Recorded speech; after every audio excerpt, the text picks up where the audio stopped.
दोस्तों नमस्कार। सार्थक एजुकेशनल इंस्टीट्यूट में आपका पुनः स्वागत है। आज इंग्लिश की सेकंड वीडियो लेकर के आपके सम्मुख उपस्थित हूं। आइए बिना किसी भूमिका के, बिना किसी विलंब के वीडियो को शुरू करते हैं। जैसा कि पिछली वीडियो में मैंने आपको बताया था अल्फ़ाबेट और अल्फ़ाबेट से कैसे सेंटेंस और सेंटेंस से कैसे पैराग्राफ और पैराग्राफ से कैसे स्टोरी बनता है, पूरी बात मैंने आपको बताई थी और अंत में बताया था कि इस प्रकार से बनती है एक भाषा।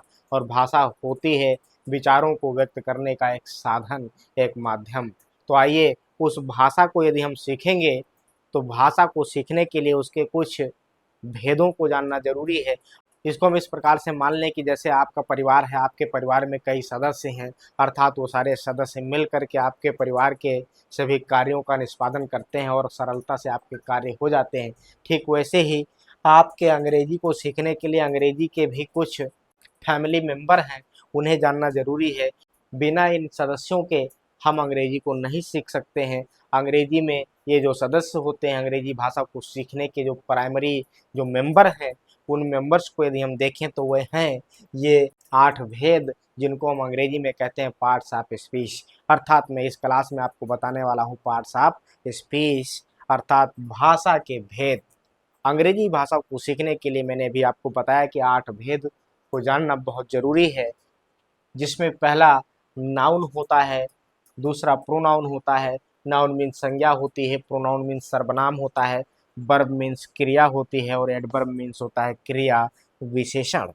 मैं बारी बारी से इसकी डिफिनेशन और इसके एग्जाम्पल को भी मैं आपको बताऊंगा, लेकिन मैं इसको इस वीडियो में नहीं बताऊंगा। इसको अलग वीडियो में एक एक टॉपिक लेकर के आपको सिखाऊंगा, आपको बताऊंगा। इसलिए बहुत जल्दी करने की आवश्यकता नहीं है।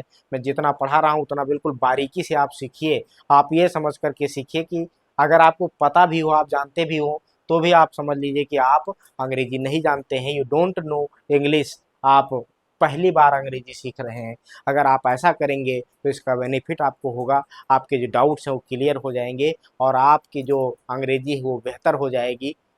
इसलिए थोड़ा धीरज रखिए और धैर्य के साथ में क्लास को पढ़िए, अटेंड करिए।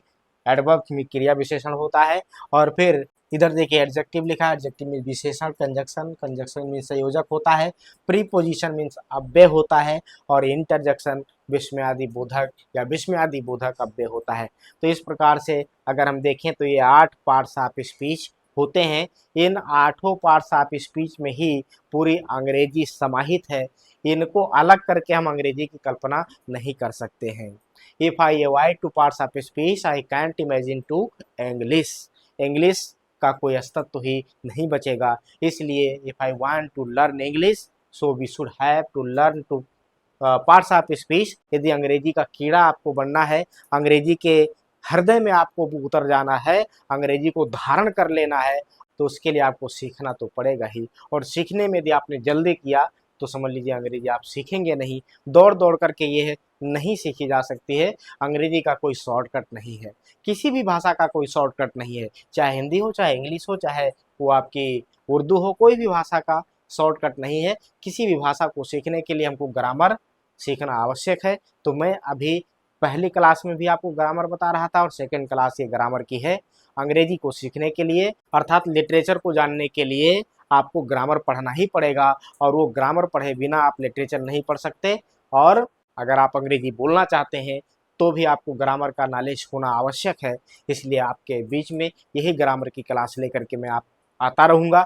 और मैं फिर आपसे रिक्वेस्ट करता हूँ कि ये क्लास अपने दोस्तों, मित्रों और साथियों में शेयर कीजिए। हमारे चैनल को सब्सक्राइब कीजिए, लाइक कीजिए, बेल आइकन के बटन को दबा लीजिए ताकि मेरी आने वाली सारी वीडियो आप तक पहुँचती रहे। मेरा प्रयास रहेगा कि आपको मैं जीरो से हीरो बनाऊं अंग्रेजी में, और अंग्रेजी सीखो, स्मार्ट बनो, ये मेरा ध्येय है। और मैं आपको अंग्रेजी सिखा करके ही मानूंगा यदि आप सीखना चाहेंगे तो। और अगर आप सीखना ही नहीं चाहते तो मैं लाख प्रयास करूंगा तो मेरा प्रयास व्यर्थ रहेगा। इसलिए मैं रिक्वेस्ट आपसे करता हूं कि यदि आप कुछ करना चाहते हैं, आज जो टाइम चल रहा है, ये जो मॉडर्न टाइम है, इसमें इंग्लिश का बहुत बड़ा क्रेज़ है, बहुत बड़ा वैल्यू है।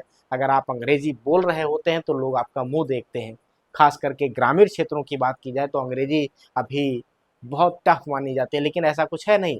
मैं आपको बताऊंगा बड़े आसान भाषा में, आपके घर की भाषा में, आपके परिवार की भाषा में आपको अंग्रेजी इस तरह से पढ़ा दूंगा कि आपको लगेगा कि हाँ, अंग्रेजी भी बिल्कुल आसान है। इस वीडियो में बस इतना ही। मिलता हूँ आपके पास आप स्पीच का प्रत्येक स्पीच का हम अलग अलग डिफिनेशन और एग्जाम्पल लेकर के अगले वीडियो में। तब तक के लिए नमस्कार, जय हिंद, वंदे मातरम।